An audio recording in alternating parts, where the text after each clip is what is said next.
मला कळतं बी हाय आणि समजतं बी हाय. तुला काही बी बोलायची गरज नाही.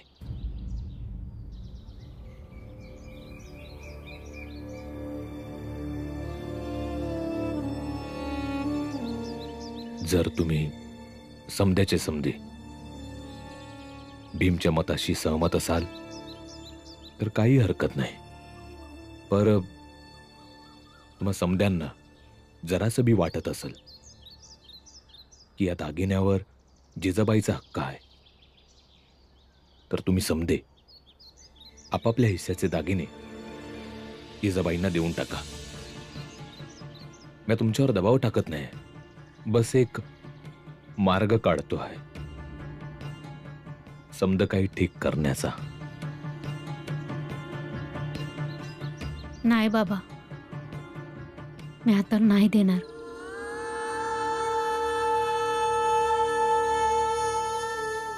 चहा दूध तयार आहे, लवकर या. भीम दूध पिऊन घे.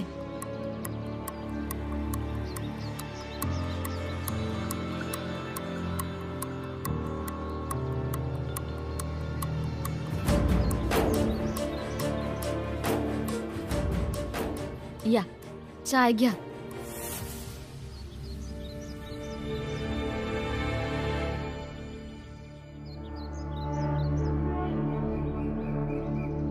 ठेवून घे.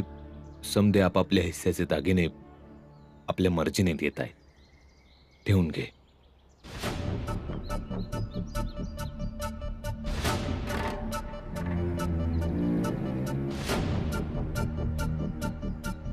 भीम आणि म्या आमचा हिस्सा नाही देणार.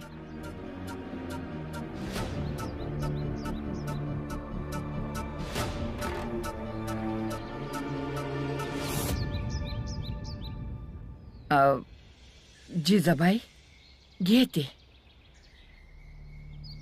पोरांनी आपल्या आईला काहीतरी द्यावं आणि आईने घेतलं नाही, हे तर चुकीचं होणार.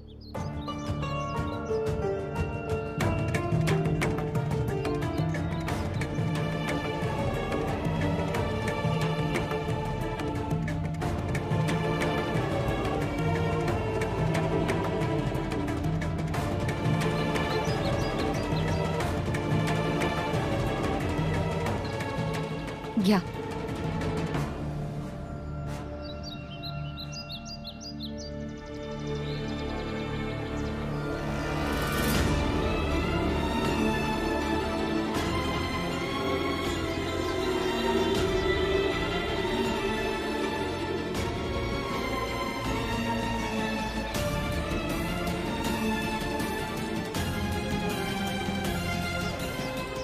भीमबाळा, जे झालं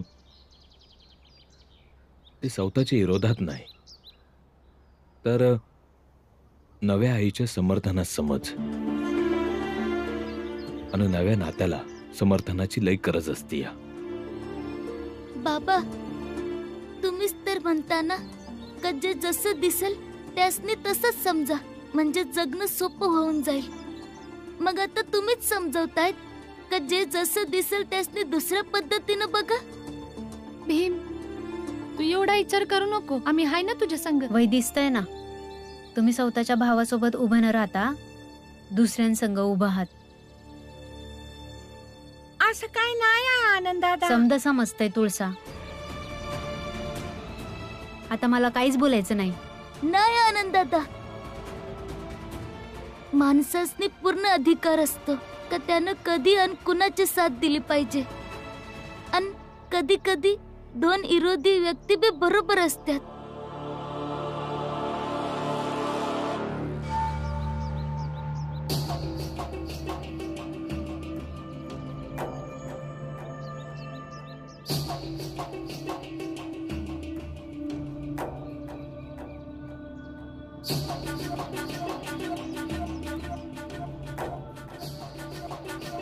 या दागिन्यांवर फक्त माझाच हक आहे. आता राहिले 2 दागिने, भीम आणि आनंदचे. ते तर मी त्यांच्याकडनं घेऊनच राहणार. घरात जो मोठा असेल त्याच्या मनाप्रमाणे आणि त्याचीच मर्जी चालणार. त्या भीमरावाच्या मनाप्रमाणे अजिबात नाही. आजपर्यंत या घरामध्ये समजत चुकीचं होत होतं. आता म्या बरोबर करणार. भीमरावाच्या उपस्थितीत जर मुलांनी दागिने दिले तर हा जिजाबाईसाठी खूप मोठा शुभ संकेत आहे. आणि याच्यामुळे आम्हाला समाधान मिळालं की आता जिजाबाईचं आयुष्यही तसंच होईल जसं लग्नानंतर एखाद्या विवाहित महिलेचं असलं पाहिजे. महाराज, हे फक्त तुमच्या आशीर्वाद आणि मार्गदर्शनामुळे चाललंय समजा. महाराज कडून आशीर्वाद आणि मार्गदर्शन पुढेही असंच मिळत राहणार. बस देवासमोर आणि महाराजांसमोर विनम्र राहा आणि यांच्यावर श्रद्धा ठेव बरं का. आणि हा विश्वास पण की भलं इथूनच होणार आहे. घ्या, आली जिजाबाई.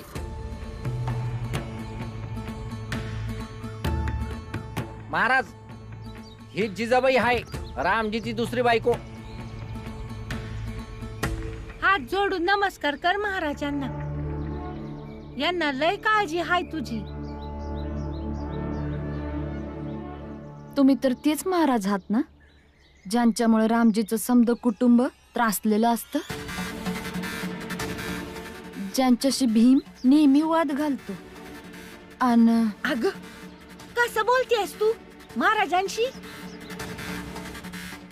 आणि मरण्याआधी भीमाबाईंनी तुम्हा समद्यासनी लय काय ऐकवलं होतं.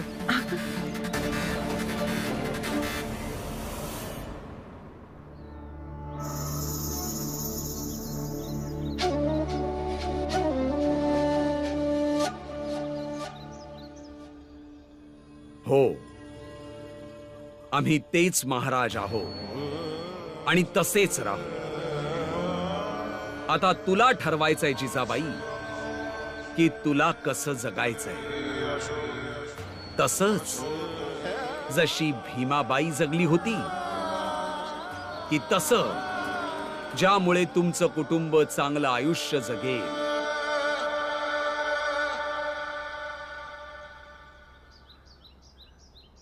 काय रामजी, तुझी नवीन बायको कशी आहे रे? बरोबर सांभाळते आहे ना? काही तरस बिरस नाही होत ना तुला? समजून घेते ना समद्यासने? अरे रामजी सारखा माणूस प्रत्येक परिस्थितीमध्ये समजूतदारपणा दाखवतो. काय रामजी?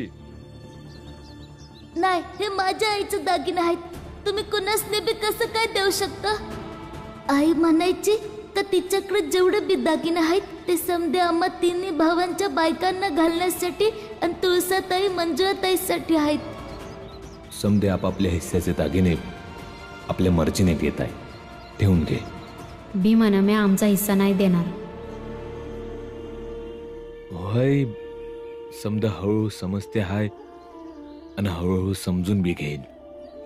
नाही महाराज, म्या भीमाबाई नाही आणि मला भीमाबाई वाणी बनायचं बी नाही. आणि का बनू मी भीमाबाई? जिथपर्यंत ती घरात होती तिथपर्यंत घरात शांती नव्हतीच. समदे तरसात होते. मला वाटतं समदे शांतीने राहिलं पाहिजे आणि चांगले जगले पाहिजे. मग लक्षात ठेव जिजाबाई, तू त्या कुटुंबात नवीन आहेस. तू जर त्यांना सांभाळू शकली नाहीस तर यासाठी दोषी तूच ठरशील. जर काहीही वाईट झालं तर लोक म्हणतील की त्या जिजाबाईचा पायगुणच वाईट आहे. आणि जर काही चांगलं झालं तर तीच लोक म्हणतील की जिजाबाईने रामजीच्या घराला चांगलं सांभाळलं. युगानुयुगांच्या अनुभवातून निर्मित सामाजिक मान्यतांकडून तुमच्यावर जो काळीमा फासला गेलाय, रामजीचं कुटुंब त्यावर प्रश्नही मांडू शकणार नाही किंवा त्याला मिटवूही शकणार नाही. समजलेस? वय महाराज, समजलं. कल्याणमस्तु.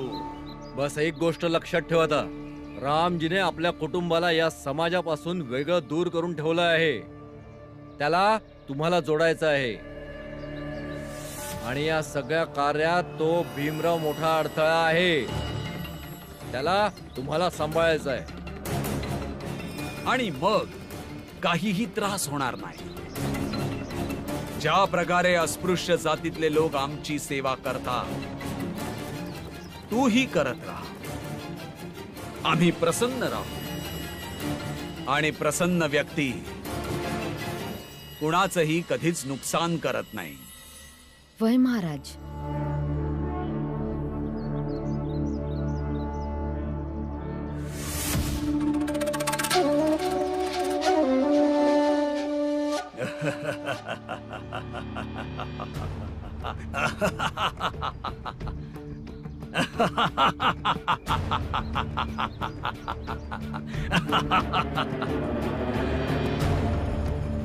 आज त्या भीमरावाच्या कुटुंबातील एक व्यक्ती आमच्या समोर नतमस्तक झालेली आहे. आता हळूहळू संपूर्ण कुटुंब आमच्या समोर नतमस्तक होईल. पण जिथपर्यंत तो भीमराव आमच्या समोर आपलं मस्तक झुकवून नमस्कार नाही करणार, आपल्या चुकांसाठी क्षमा नाही मागणार आणि प्रायश्चित्त नाही घेणार, तोपर्यंत आम्ही या गावातून माघारी फिरणार नाही.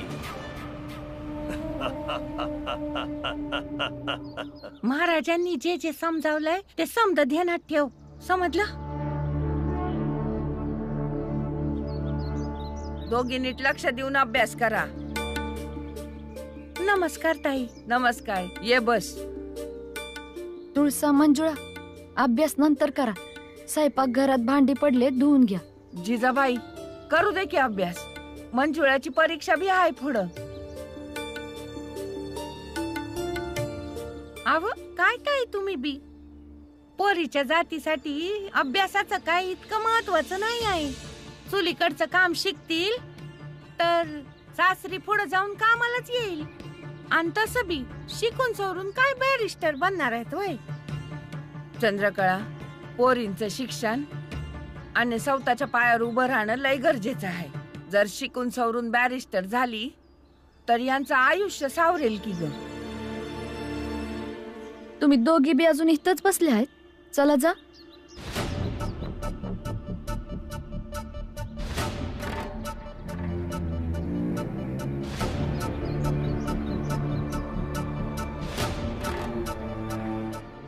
हे पाताई, माझ्यावर जरा विश्वास ठेवा. या पोरांची शत्रू नाही आहे. मी आता बस त्यासनी तेच शिकवते जे या घराच्या शांतीसाठी गरजेचं आहे. भीमाबाई तिच्या पद्धतीनं करत होती, मी माझ्या पद्धतीनं करत.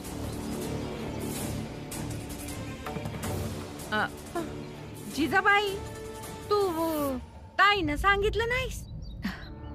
सोडा ना वहिनी, मी आज चहा बनवून आणते. काय झालंय? ताईनं माहित असायला पाहिजे.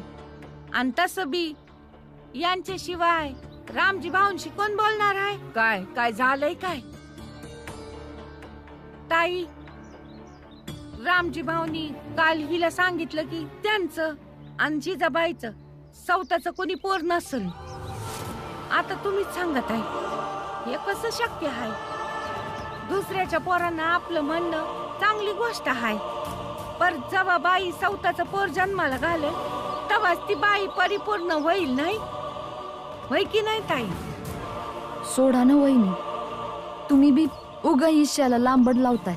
मला या घराने स्वीकारलं आहे, नवं आयुष्य दिलं आहे. एवढं तर मी करूच शकते. बघा ताई, ही या घराविषयी किती विचार करते. मग तुमचं बी कर्तव्य आहे ना की तुम्ही रामजी भाऊंना समजवावं. वय नाही ताई, तुम्ही त्यासनी काय बी बोलू नका. मी आज चाय बनवून आणते.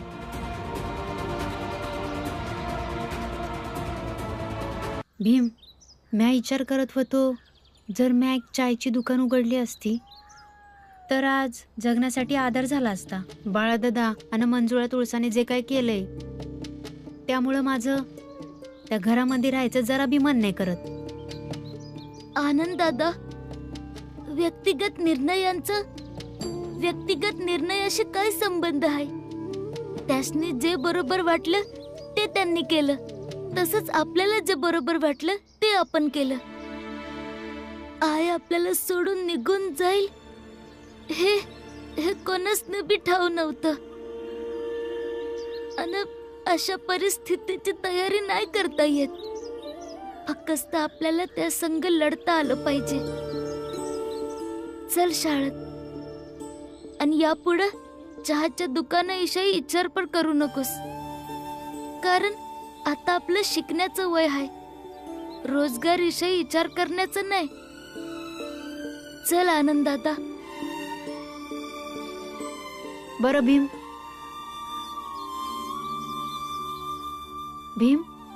तू तर आईला भेटतोस ना आणि तिच्या संग बोलतोस बी, तर भीम मला बी आई संग एक भेट घालून दे ना. माझी बी लई इच्छा होते. कारण जेव्हा बी मला त्रास व्हायचा ना तेव्हा तीच येऊन मला समजवायची आणि भूताभूताच्या गोष्टी सांगून हसवत असायची. भीम, आज मी लई त्रासात आहे. मला हसायचं मन करते पण मला हसायलाच येत नाहीये. आनंद दादा, तू आईला बाहेर नका शोधू. फक्त तिची कल्पना कर. आणि मग जेव्हा आई आणि पोरांच्या नात्यांना कल्पनांचं जग तयार होईल तेव्हा ती स्वतःच तुझ्याकडे येईल बघ. पण मी तुझी आणि तिची भेट नाही घालवून देऊ शकत. तर मग मी आईला कधी बी नाही भेटू शकणार. कारण बाबा म्हणतात की आई तुला यामुळे दिसते कारण तू आईवर जास्त प्रेम करतोस आणि कदाचित मी आईवर तुझ्या एवढं प्रेम नाही करत. मग तर मी आईला कधी बी नाही पाहू शकणार. आईला कधीच नाही भेटू शकणार.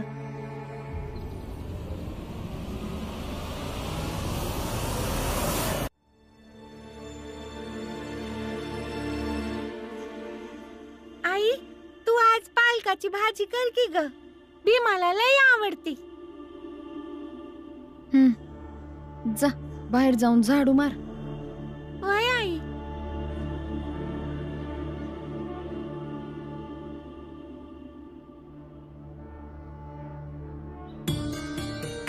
जिजाबाई, इकडे ये.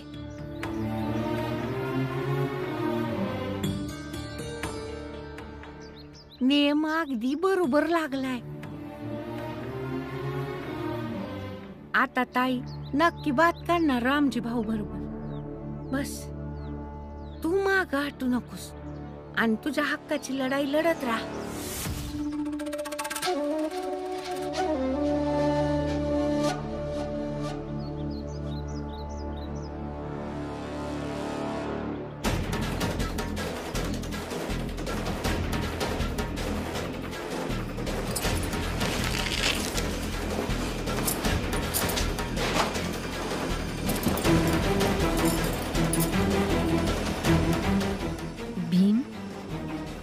आता या घरामध्ये तुझ्या आवडीचं काय बी बनणार नाही. बरोबर बोलत होते महाराज.